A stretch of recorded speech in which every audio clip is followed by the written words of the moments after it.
Bapa di sorga, di dalam nama Tuhan Yesus Kristus, oleh pertolongan Allah Roh Kudus, kami menaikkan syukur buat kasih setia Tuhan yang selalu baru setiap hari, yang menopang kehidupan kami, menopang kehidupan umat-Mu, sehingga kami boleh berkumpul, beribadah bersama-sama pada pagi hari ini dengan hati yang haus, hati yang lapar untuk berjumpa secara pribadi dengan Tuhan, kekasih jiwa kami. Sebab Yesus Kristus adalah penguasa tunggal hidup kami, dan kami adalah milik-Mu. Biarlah pagi hari ini kami boleh memuji, meninggikan nama Tuhan dengan kesungguhan hati, dengan rasa syukur, oleh karena hidup kami sepenuhnya adalah milik-Mu ya Bapa. Diberkatilah ibadah raya yang kudus hari ini. Diberkatilah umat Tuhan yang datang pada hari ini. Biarlah hati kami hati yang penuh dengan sukacita, sukacita dari sorga meluap, melimpah di dalam hati kami, sehingga kami boleh mengekspresikan melalui sikap pujian, penyembahan, pengagungan, untuk kami boleh menyembah Tuhan. Sebab Engkau layak ditinggikan, layak diagungkan, dulu, sekarang, sampai selama-lamanya. Diberkatilah ibadah ini dari awal sampai akhir. Kuasa Tuhan hadir di tempat ini. Allah Roh Kudus menjamah pribadi lepas pribadi. Kemuliaan Tuhan melingkupi umat-Mu. Terima kasih Bapa. Segala hormat dan kemuliaan hanya bagi Tuhan kami Yesus Kristus.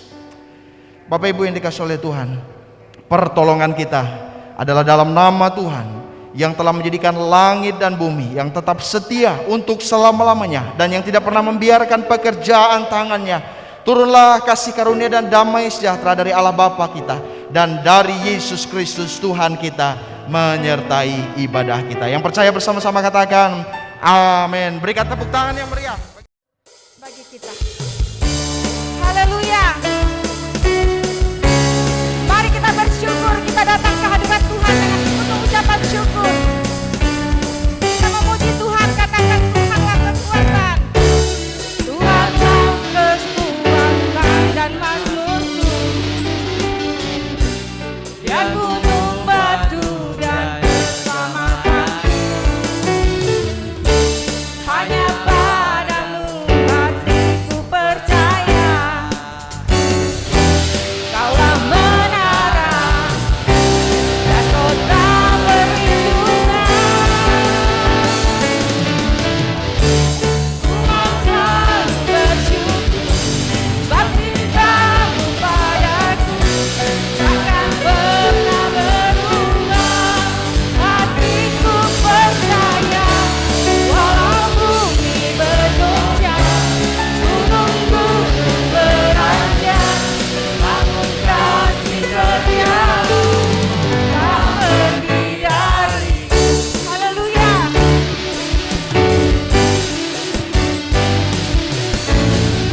Tuhanlah kekuatan bagi kita, amin. Tuhanlah kekuatan dan mazmurku. Dia gunung batu dan keselamatanku. Hanya padamu hatiku percaya. Kaulah menara dan kota perlindungan. Ku mau bersyukur, ku mau selalu bersyukur sebab cintamu padaku takkan pernah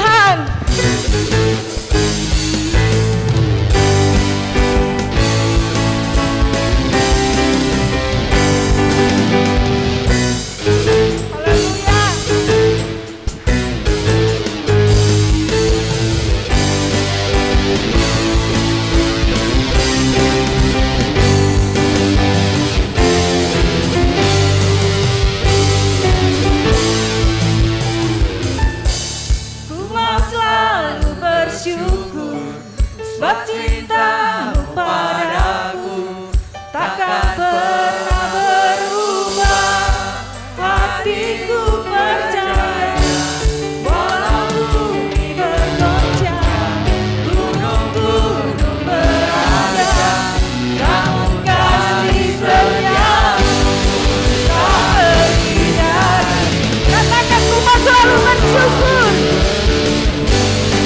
cintamu padaku takkan pernah berubah. Hatiku percaya, walau bumi bergoncang, gunung-gunung beradab, namun kasih setiamu tak pergi dari.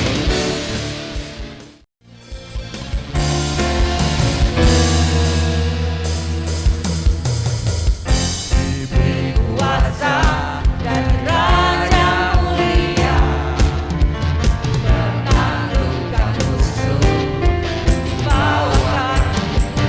Ku pakai kuasa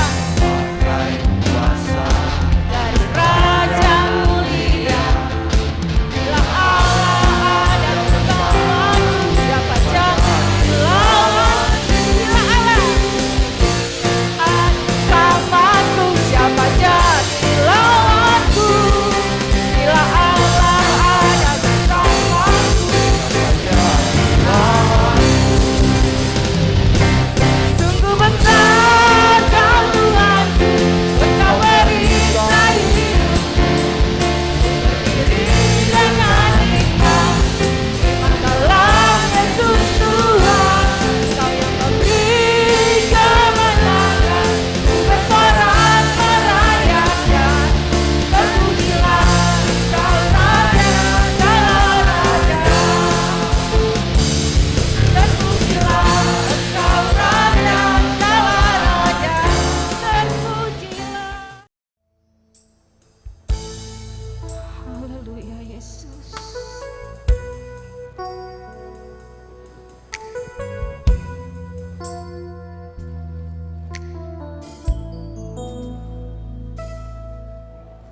Firman-Mu berkata Kau besertaku,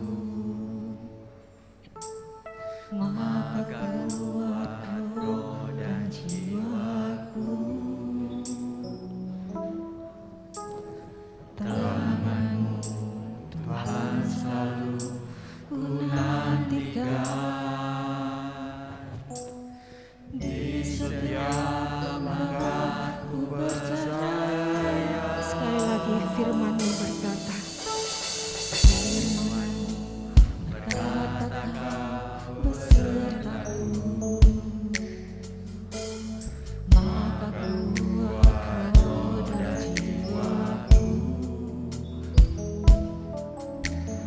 Tangan-Mu Tuhan selalu ku nantikan, di setiap langkahku percaya.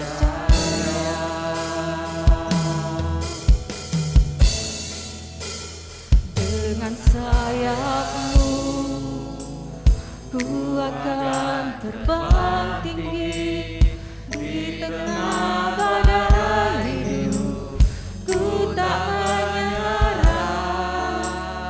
Kau kekuatan dan perlindungan bagiku, pertolonganku di tempat maha tinggi. Ku mengangkat tanganku, aku berserah. Kau ku nantikan, Kau yang ku sembah, Yesusku, Rajaku. Saya undang jemaat untuk bangkit berdiri. Firman-Mu berkata Kau besertaku.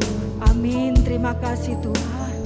Maka kuat roh dan jiwaku. Tangan-Mu Tuhan selalu ku Di setiap langkah ku percaya. Katakan dengan sayapmu, ku akan terbang tinggi di tengah badai hidup. Ku tak menyerah, Kau kekuatan dan perlindungan bagiku, pertolonganku di tempat maha tinggi. Ku mengangkat tanganku, aku berserah. Kau ku nantikan, Kau yang ku sembah, Yesusku, Raja. Sekali lagi kita katakan, hatiku percaya.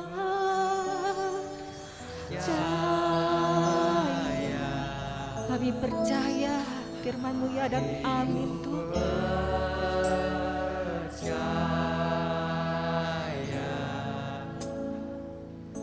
Hatiku percaya,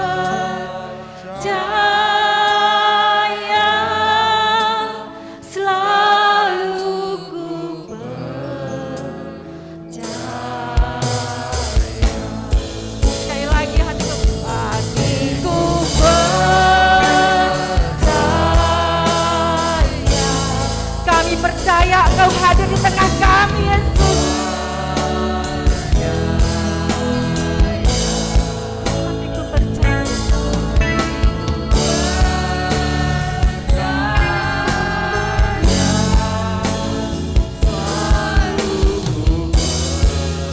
Sekali lagi katakan, hatiku percaya. Hatiku percaya. Kami percaya Kau hadir di tengah kami, Tuhan. Yang lemah dikuatkan, yang sakit disembuhkan. Kami percaya Engkau, Tuhan.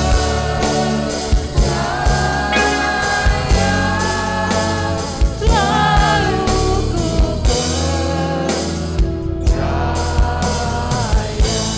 Hatiku percaya. Hatiku percaya,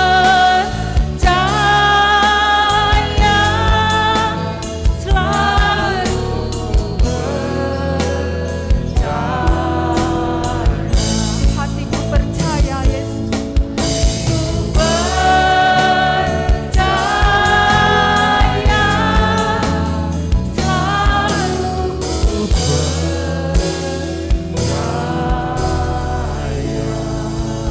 Terima kasih Yesus, terima kasih kepada hamba-Nya kami persilakan. Bapa di sorga, kami mempercayai Engkau sepenuhnya, sebab hidup kami adalah milik Tuhan. Dan kami rindu Sang Pemilik hidup boleh berfirman kepada kami untuk terus menuntun kami di dalam seluruh kebenaran-Mu. Biarlah firman ini boleh bertumbuh, berbuah, mengubahkan seluruh kehidupan kami, menuntun langkah iman kami. Urapi hamba-Mu dan berkati jemaat Tuhan yang mendengar firman. Terima kasih Bapa, terpujilah nama-Mu. Kami siapkan hati kami untuk mendengarkan firman-Mu. Di dalam berkat nama Tuhan Yesus Kristus kami berdoa. Haleluya. Amin. Silakan duduk Bapak Ibu yang dikasihi oleh Tuhan. Silakan duduk para pelayan Tuhan yang luar biasa semangat untuk melayani Tuhan. Bulan ini kita memasuki bulan Natal dan sudah di minggu yang kedua ya. Hari ini saya rindu mengajak kita merenungkan satu tema kebenaran firman Tuhan. Ini tema ini memang familiar dan sudah biasa kita mendengar tema ini. Tetapi hari ini kita mau merenungkan dalam perspektif Rasul Yohanes di dalam 1 Yohanes pasal 3 ayat 11 sampai 18, yaitu tema mengasihi. Mari kita buka Alkitab kita, 1 Yohanes pasal yang ketiga ayat 11 sampai 18. Bapak Ibu boleh perhatikan ya, saya bacakan buat kita. Judulnya yaitu kasih terhadap saudara sebagai tanda hidup baru. Mari kita menyimak pesan Rasul Yohanes ini. Sebab inilah berita yang telah kamu dengar dari mulanya, yaitu bahwa kita harus saling mengasihi. Bukan seperti Kain yang berasal dari si jahat dan yang membunuh adiknya. Dan apakah sebabnya ia membunuhnya? Sebab segala perbuatannya jahat dan perbuatan adiknya benar. Ayat 13. Janganlah kamu heran saudara-saudara apabila dunia membenci kamu. Kita tahu bahwa kita sudah berpindah dari dalam maut ke dalam hidup, yaitu karena kita mengasihi saudara kita. Barang siapa tidak mengasihi, ia tetap di dalam maut. Setiap orang yang membenci saudaranya adalah seorang pembunuh manusia. Dan kamu tahu bahwa tidak ada seorang pembunuh yang tetap memiliki hidup yang kekal di dalam dirinya. Ayat 16. Demikianlah kita ketahui kasih Kristus, yaitu bahwa ia telah menyerahkan nyawanya untuk kita. Jadi kita pun wajib menyerahkan nyawa kita untuk saudara-saudara kita. Ayat 17. Barang siapa mempunyai harta duniawi dan melihat saudaranya menderita kekurangan, tetapi menutup pintu hatinya terhadap saudaranya itu, bagaimanakah kasih Allah dapat tetap di dalam dirinya? Ini sebuah pertanyaan ya. Ayat 18, ayat terakhir. Anak-anakku, marilah kita mengasihi bukan dengan perkataan atau dengan lidah, tetapi dengan perbuatan dan dalam kebenaran. Bapak Ibu yang dikasihi oleh Tuhan, kita memperhatikan ada satu tema kalau dari PGI dan KWI, tema Natal Nasional. Kita melihat sekilas tentang tema dan gambar ini ya. Apa yang menjadi kerinduan mereka di Natal tahun ini. Jadi temanya itu adalah cinta kasih Kristus yang menggerakkan persaudaraan. Ini di dalam ayat perbandingannya 1 Petrus 1 ayat 22 dengan latar belakang gambar yang memang sudah disetting oleh timnya ya. Ada sebuah tangan di sini ya, sebuah tangan lalu bajunya dilipat begitu ya, dan dia merangkul ini. Di dalam gambar ini ternyata banyak orang yang dimasukkan di dalam gambar ini. Ada berbagai macam orang di sini. Ada orang-orang yang menggendong anaknya dalam segala kesusahan. Ada orang yang mengalami beban-beban yang berat di tengah-tengah situasi karena akibat dari pandemi virus corona yang beberapa tahun ini merebak di dunia, bahkan di Indonesia. Keadaan manusia yang bermacam-macam, beragam-ragam situasi-situasi yang dialami oleh berbagai insan manusia. Tetapi ada tangan yang tetap bisa merangkul untuk menyatakan kasih persaudaraan yang tidak membeda-bedakan siapapun orangnya, apapun keadaan mereka, bagaimana status sosial mereka, dan lain sebagainya. Tetapi kalau kita melihat juga background latar belakang situasi alam ya, situasi alam yang membawa dampak akibat yang juga sangat luar biasa terhadap bangsa kita. Bencana-bencana alam, ya banjir. Kalau kita melihat sekarang ini ada erupsi, awan panas, situasi-situasi yang terjadi, banjir itu turun naik ya. Dan masih banyak lagi perkara-perkara yang lain. Di tengah situasi-situasi yang terjadi seperti itu, cinta kasih Yesus, karena Natal bicara tentang kasih Allah yang begitu besar, sehingga Dia mengaruniakan anaknya yang tunggal Yesus Kristus untuk menyatakan cinta kasih kepada dunia yang sangat membutuhkan Yesus. Dunia tidak bisa tanpa Yesus. Yesus datang untuk menyelamatkan orang atau manusia yang terhilang, untuk memulihkan, dan orang percaya harus digerakkan oleh cinta kasih Yesus untuk menyatakan kasih persaudaraan kepada semua orang dari segala situasi kondisi yang terjadi. Bapak Ibu yang dikasihi oleh Tuhan, kalau saya membahas tema mengasihi dalam perspektif Rasul Yohanes ini, tentunya saya mengawalinya dengan Allah terlebih dahulu mengasihi kita. Allah terlebih dahulu mengasihi kita. Itulah sebabnya kita diajarkan untuk mengasihi. Satu kali seorang hamba Tuhan, Charles Spurgeon, dia sedang naik kuda bersama dengan temannya di sebuah padang. Dan mereka melihat ada kincir angin. Kincir angin itu ketika ada angin datang maka berputarlah kincir angin itu. Namun yang menarik ada tulisan, ya, tulisan pada kincir angin yang dipasang di atas rumah seorang petani. Tulisan di bawahnya yaitu Allah itu kasih adanya. Allah itu kasih adanya. Namun temannya Charles Spurgeon ini, dia sempat berargumen kepada pemilik rumah atau petani itu. Kenapa tulisan itu Allah adalah kasih adanya?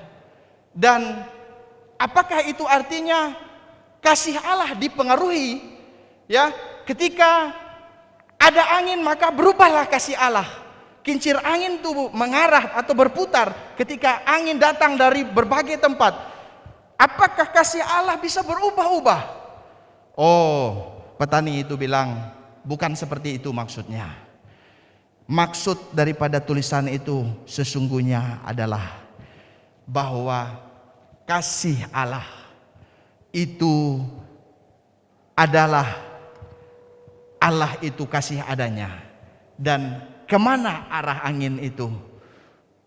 Ke berbagai tempat, dimanapun, kesanalah kasih Allah itu dinyatakan.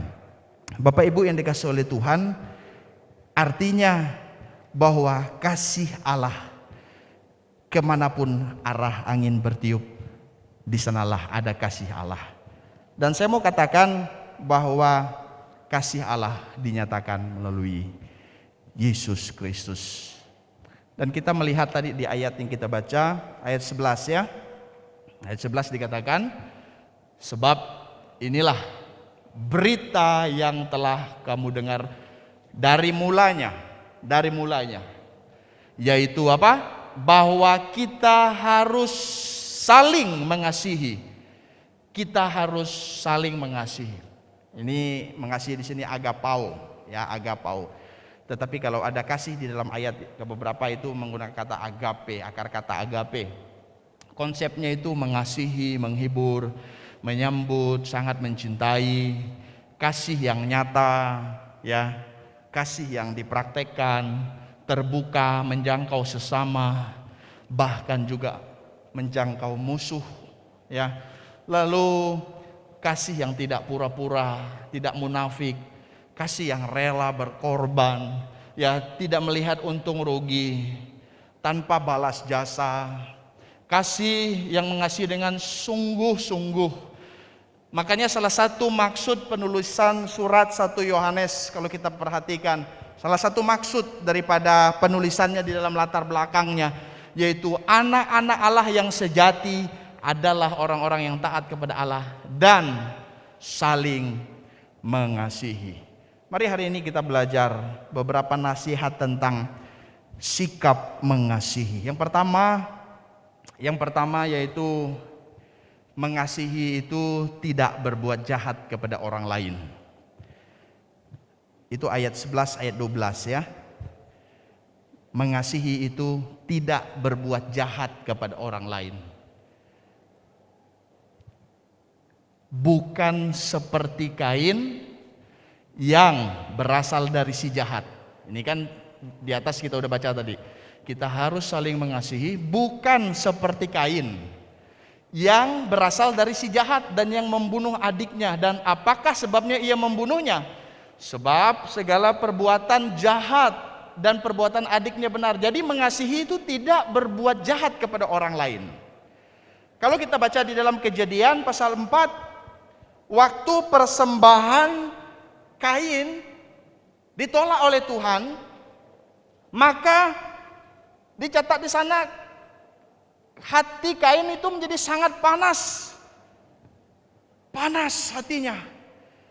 Persembahan adiknya Habel diindahkan, diterima oleh Tuhan. Hatinya panas, mukanya muram. Gimana itu hati panas?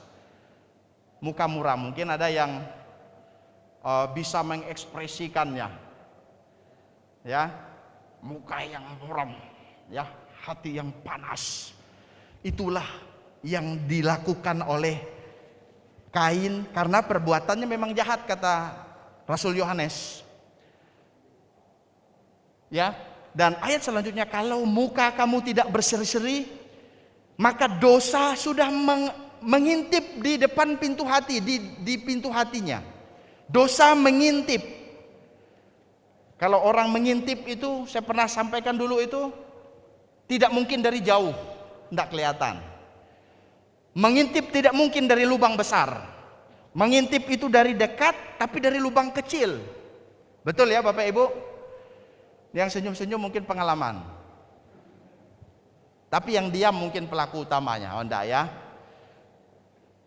Ketika hati yang panas, muka Kain jadi muram, dia dikuasai oleh problem emosional yang negatif.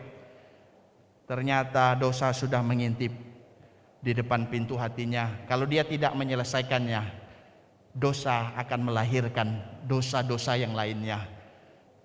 Dan kita melihat di sana Kain menyimpan kemarahan, panas hati, iri hati dia. Maka akhirnya dia melakukan kebohongan. Dek, kita ke Padang yuk. Adiknya Tulus, ini abang saya. Abang saya pastilah dia menjadi penjaga saya. Dia tidak mungkin berbuat jahat kepada saya. Ayo kita ke Padang. Tapi waktu di Padang dengan diam-diam dia membunuh adiknya. Ada pembunuhan di sana. Karena apa? Karena perbuatan jahat yang dilakukan oleh Kain. Makanya bolehkah kita berbohong untuk berbuat baik atau apalah alasannya? Ada orang yang bilang boleh berbohong, boleh enggak berbohong ya? Tentunya kalau kita melihat dari sini tidak ada. Dan firman Tuhan ya di dalam kejujuran dan kebenaran. Tidak ada berbohong yang baik dan lain sebagainya. Karena memang kebohongan Kain di sini seolah-olah mungkin di bibirnya baik, tetapi ternyata di hatinya jahat. Ini saya kutip pernyataan daripada dua penulis buku ya, Walter Lamb dan David Atkinson ini. Yang pertama berkata, tetapi kebencian, ini kebencian Kain ya. Kebencian Kain itu menutup dan menurunkan pandangannya seperti seekor kerbau yang siap sedia menikam dengan tanduknya. Ya, seekor kerbau itu siap menikam dengan tanduknya karena kebencian yang ada di dalam diri Kain. Tetapi David Atkinson berkata, sayang Kain tidak menguasai binatang buas itu, yaitu dosa. Ia malahan dilahap olehnya. Dengki dan iri hati merancang penipuan. Marilah kita pergi ke Padang, kata Kain kepada adiknya. Di situ tidak ada orang yang melihat dan penipuan menghasilkan pembunuhan.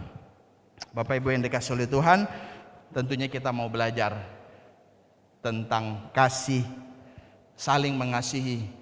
Saling mengasihi yaitu melakukan perbuatan benar kepada orang lain, melakukan perbuatan benar yang membawa kepada kehidupan, yang membawa kepada kehidupan. Seharusnya Kain itu adalah penjaga adiknya, seharusnya dia pelindung adiknya, seharusnya dialah yang membela adiknya. Kasih itu sebenarnya adalah seperti seorang penjaga saudara. Kasih itu menyatakan perbuatan benar kepada orang lain yang membawa kepada kehidupan. Kasih itu sebenarnya hati yang gembira dan muka yang berseri-seri, bukan hati yang panas tadi itu dan muka muram, ya. Tetapi sebaliknya, kasih itu adalah hati yang gembira dan muka berseri-seri. Ternyata itu firman Tuhan berkata kepada Kain, mengapa hatimu panas dan mukamu muram? Ternyata Tuhan tahu seluruh yang ada di dalam hati kita. Tuhan tahu hati kita, tidak ada yang tersembunyi bagi Tuhan. Tuhan tahu. Makanya Tuhan ngomong kepada Kain, tidakkah bisa engkau ketika engkau berbuat baik dan mukamu berseri-seri, kata Tuhan kepada Kain. Tuhan sebenarnya sudah mengingatkan, tetapi apa yang Tuhan sampaikan, Kain mengabaikannya. Dia membiarkan kemarahannya menguasai hidupnya. Tetapi orang yang menyatakan kasih memiliki hati yang gembira dan muka yang berseri-seri. Lalu tidak hidup dalam iri hati. Walaupun mungkin orang lain lebih baik, lebih berhasil, lebih daripada kita, Tuhan mempercayakan orang lain dan lain sebagainya. Tetapi orang yang mengasihi tidak iri hati, tidak hidup dalam kebencian Bapak Ibu, tetapi hidup di dalam pengampunan. Kasih ada ketulusan dan kejujuran, tidak ada kebohongan, tetapi yang ada adalah ketulusan dan kejujuran. Mari kita perhatikan ayat pendukung yang lainnya di dalam ayat 14 dan 15. Setiap orang yang membenci saudaranya adalah seorang pembunuh manusia.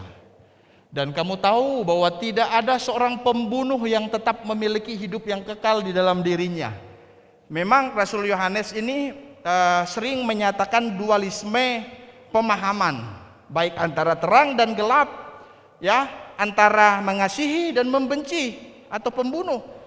Kalau tidak ada terang, ya gelap. Kalau tidak ada gelap, ya terang. Itu Rasul Yohanes. Dia menyatakan dualisme di dalam konsepnya, konsep berpikirnya, dalam ilham Allah. Dan di dalam bagian ini juga sama. Kalau orang membenci, maka dia hidup dalam kebencian. Itu disamakan dengan pembunuhan. Tetapi sebaliknya, kalau orang hidup dalam kasih, itu kasih membawa kepada hidup yang kekal, ya. Tidak hidup dalam kebencian, tetapi pengampunan. Lalu ayat 14 bilang begini, kita tahu bahwa kita sudah berpindah dari dalam maut ke dalam hidup, yaitu karena kita mengasihi saudara kita. Barang siapa tidak mengasihi, ia tetap di dalam maut. Ini tadi contoh Kain tadi itu, ya. Contoh Kain itu tadi bagaimana Kain melakukan perbuatan jahat, maka muncullah juga ayat-ayat ini, ya. Orang yang sudah percaya kepada Yesus Kristus, kita itu sudah dipindahkan dari dalam maut ke dalam hidup. Dan orang yang ada di dalam hidup itu, mereka adalah anak-anak Allah. Kalau kita baca di dalam ayat yang ke-10, di sana dengan jelas dikatakan, ya, ayat 10. Inilah tandanya anak-anak Allah dan anak-anak iblis. Setiap orang yang tidak berbuat kebenaran tidak berasal dari Allah. Demikian juga barang siapa yang tidak mengasihi saudaranya. Jadi tanda anak-anak Allah itu adalah mengasihi saudaranya.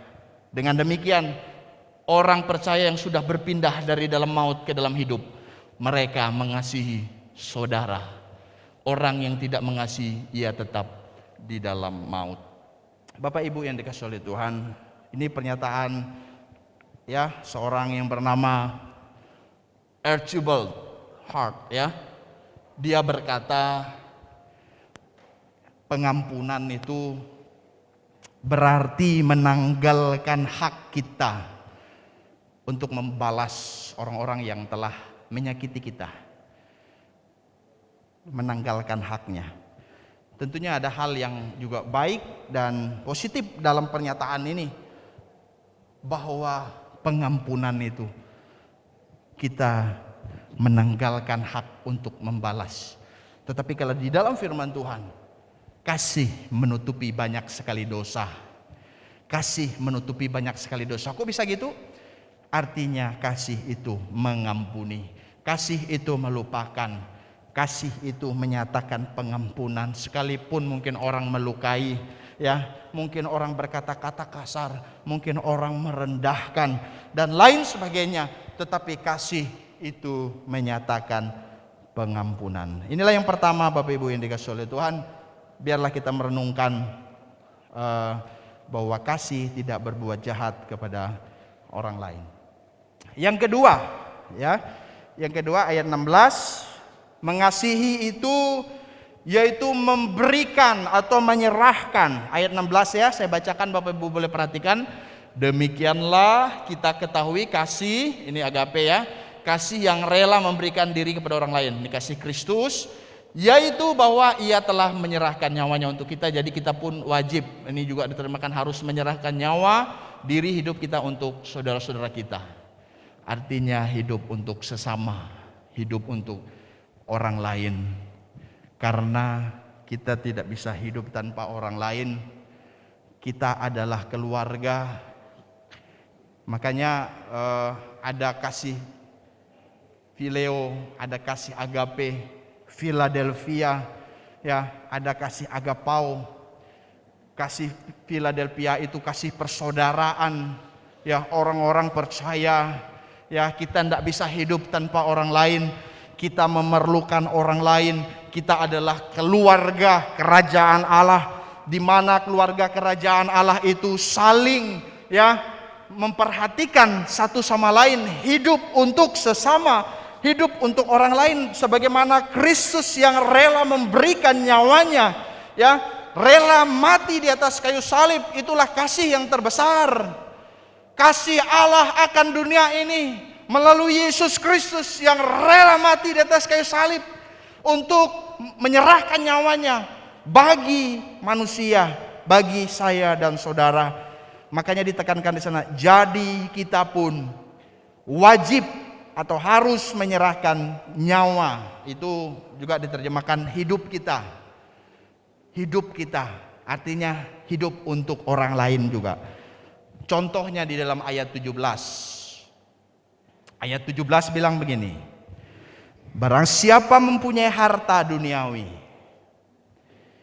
ini harta milik kepunyaan ya, dan melihat saudaranya menderita kekurangan, tetapi menutup pintu hatinya terhadap saudaranya itu, bagaimanakah kasih Allah dapat tetap di dalam dirinya?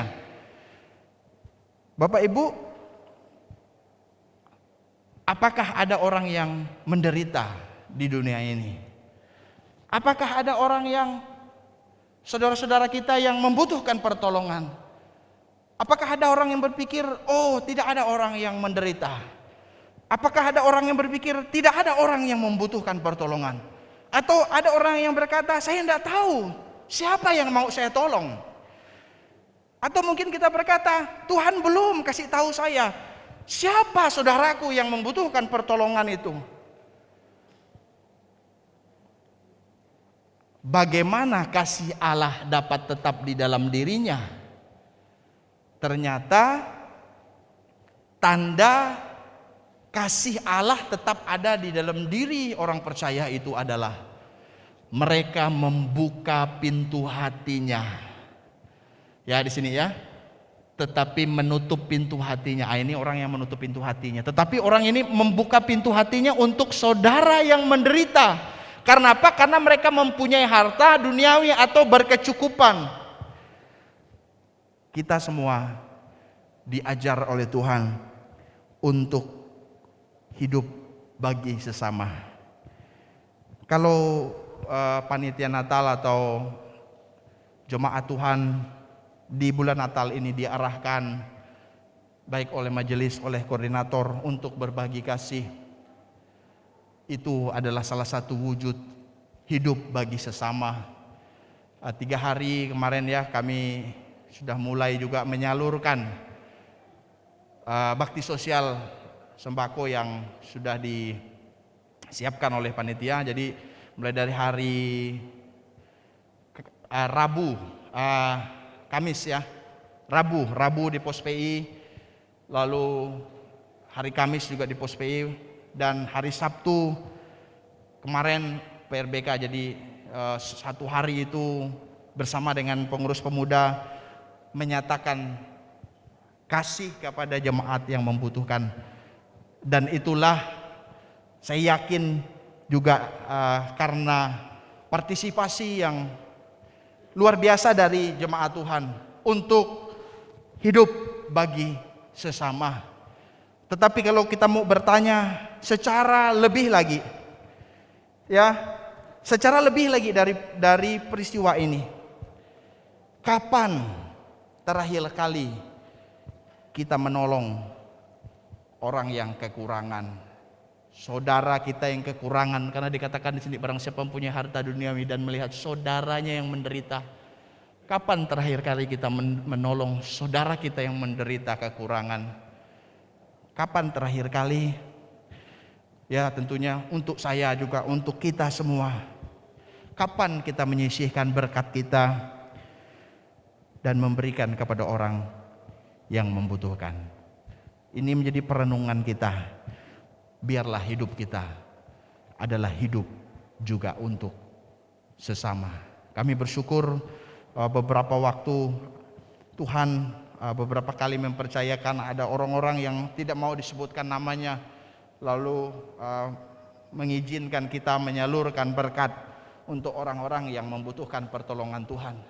Dan saya yakin apa yang ditabur oleh anak-anak Tuhan itu bernilai kekal, ya, karena taburannya itu semuanya mulia di hadapan Tuhan. Bapak Ibu yang dikasihi oleh Tuhan, yang terakhir yang perlu kita renungkan pada pagi hari ini, mengasihi bukan dengan perkataan, tetapi dengan perbuatan dan dalam kebenaran. Ayat 18, anak-anakku, marilah kita mengasihi bukan dengan perkataan atau dengan lidah, tetapi dengan perbuatan dan dalam kebenaran. Jadi di sini diterjemahkan mengasihi bukan hanya di lidah atau perkataan, tetapi perbuatan atau tindakan itu harus dikerjakan, begitu. Harus dikerjakan dan dalam kebenaran. Ini bicara juga tentang motivasi orang memberi, ya, apakah benar? Kalau diterjemahkan memang aletheia itu kebenaran sesuai dengan firman Tuhan. Tetapi ada orang barangkali yang menabur, ya, memberi dengan motivasi yang keliru. Tentunya bukan itu yang dimaksudkan oleh Rasul Yohanes. Tetapi ketika orang menabur, dia menabur dalam pengorbanan, ya, dalam ketulusan, dengan sungguh-sungguh di dalamnya. Saya senang dengan ini lagu lama ya, syair lagu. Mungkin ada yang pernah dengar lagu itu ya. Memang lidah tak bertulang. Saya pun agak-agak lupa juga, tapi pernah dengar. Memang lidah tak bertulang, tak berbekas kata-kata. Ada juga yang pakai tak terbatas, ya. Tinggi gunung 1000 janji, lain di bibir, lain di hati. Memang ini bicara tentang janji. Seringkali orang hanya berjanji, tetapi sulit untuk melakukannya. Di dalam konteks kita tadi bahwa ketika kita mau menyatakan kasih, bukan dengan perkataan, bukan dengan janji yang tidak ditepati, kan gitu, tetapi dengan perbuatan dan dalam kebenaran. Jadi kasih itu bukan hanya untuk diungkapkan gitu ya. Bukan hanya untuk dideklarasikan, bukan hanya untuk dikumandangkan, tetapi untuk dilakukan. Kasih itu untuk dikerjakan, kasih itu harus dinyatakan dengan motivasi yang murni. Kalau kita mau hubungkan dengan tema PGI, korelasi dengan ayat perbandingan dari Natal PGI ini ya, 1 Petrus 1 ayat 22 kita perhatikan ya. Karena kamu telah menyucikan dirimu oleh ketaatan kepada kebenaran, sehingga kamu dapat mengamalkan kasih persaudaraan di Philadelphia yang tulus ikhlas. Hendaklah kamu bersungguh-sungguh saling mengasihi, kata agapaun ya, dengan segenap hatimu. Jadi kita mau mengambil ada konsep yang luar biasa di sini. Ada kata sehingga, ini kata penghubung untuk menandai akibat. Kamu telah menyucikan atau membersihkan dirimu. Ternyata jemaat pendatang perantau yang waktu itu Petrus mengirim suratnya, mereka telah membersihkan diri mereka, menyucikan diri mereka oleh darah Yesus Kristus. Namun nyata perbuatan itu di dalam ketaatan, taat kepada apa? Ya, tunduk kepada apa? Patuh kepada apa? Taat kepada kebenaran. Setelah itu ada kata sehingga. Ini adalah akibat daripada orang-orang yang taat kepada kebenaran, tunduk kepada kebenaran, memiliki keselarasan dengan Allah, memiliki hubungan yang terus diperbaharui dengan Tuhan. Maka hasilnya adalah orang itu akan mengasihi. Ada kasih Philadelphia di situ, kasih persaudaraan, ya, seperti tangan yang merangkul itu, yang tidak membeda-bedakan siapapun dia tolong, ya. Ada kesatuan di dalamnya dari keberagaman suku, bangsa, bahasa dan lain sebagainya. Kasih itu menjangkau sampai tiada batasnya, kan begitu ya. Makanya ada saya catat di sini, kasih dapat terwujud ketika orang percaya memiliki ketaatan kepada kebenaran. Bapak Ibu yang dikasihi oleh Tuhan, orang menyatakan kasih kepada Allah mungkin yang tidak dilihatnya. Ketika orang memiliki ketaatan kepada kebenaran, maka orang itu pasti akan menyatakan kasihnya kepada sesama. Kesimpulan firman Tuhan pada hari ini, saya undang pelayan musik boleh maju ke depan. Bapak Ibu, mari kita perhatikan ini. Mengasihi bukanlah pilihan. Mengasihi bukanlah pilihan. Amin. Tetapi sebuah gaya hidup kekristenan. Alkitab menegaskan kita harus saling mengasihi, ayat 11. Dan anak-anak Allah hidup saling mengasihi, ayat 10. Mengasihi tidak berbuat jahat kepada orang lain, tetapi di dalamnya ada pengampunan, ketulusan dan lain sebagainya. Mengasihi itu artinya memberikan, menyerahkan atau hidup bagi sesama, bagi orang-orang yang menderita, orang-orang yang membutuhkan pertolongan, seperti Yesus yang datang untuk menyatakan kasih-Nya, menyerahkan nyawanya bagi kita. Dan yang terakhir, mengasihi bukan dengan perkataan, tetapi dengan perbuatan dan dalam kebenaran. Mari kita tundukkan kepala kita. Haleluya. Bapa di sorga, tidak ada firman yang kebetulan. Kalau Tuhan izinkan kami boleh merenungkan pesan Rasul Yohanes kepada jemaat pada waktu itu. Sebagai anak-anak Allah, sebagai orang yang sudah dipindahkan dari maut kepada hidup, sebagaimana Allah terlebih dahulu mengasihi umat-Mu, demikianlah kami diajarkan untuk saling mengasihi. Mengasihi tidak berbuat jahat kepada orang lain. Mengasihi adalah menyerahkan, memberikan atau hidup bagi orang lain, hidup bagi sesama. menolong orang-orang yang Tuhan izinkan untuk kami boleh menyalurkan berkat. Bukan seberapa banyak yang kami punya, tetapi hati yang mau berbagi kepada sesama di dalam ketulusan dan kesungguhan, maka taburan itu bernilai kekal dan Tuhan pasti akan memberkati orang-orang yang menabur dengan sukacita. Hati yang mengasihi, itulah yang Tuhan mau. Dan biarlah kasih bukan hanya diucapkan di lidah kami. Kami mengerti, memahami kebenaran tentang kasih. Kami tahu tidak cukup, tetapi melakukannya, mengerjakannya, itulah yang Yesus kerjakan. Ketika kami merenungkan di bulan Natal ini, Yesus datang untuk menyelamatkan yang terhilang. Karena kasih Allah yang begitu besar, dan kasih yang terbesar adalah kasih Yesus yang menyerahkan nyawanya untuk kami.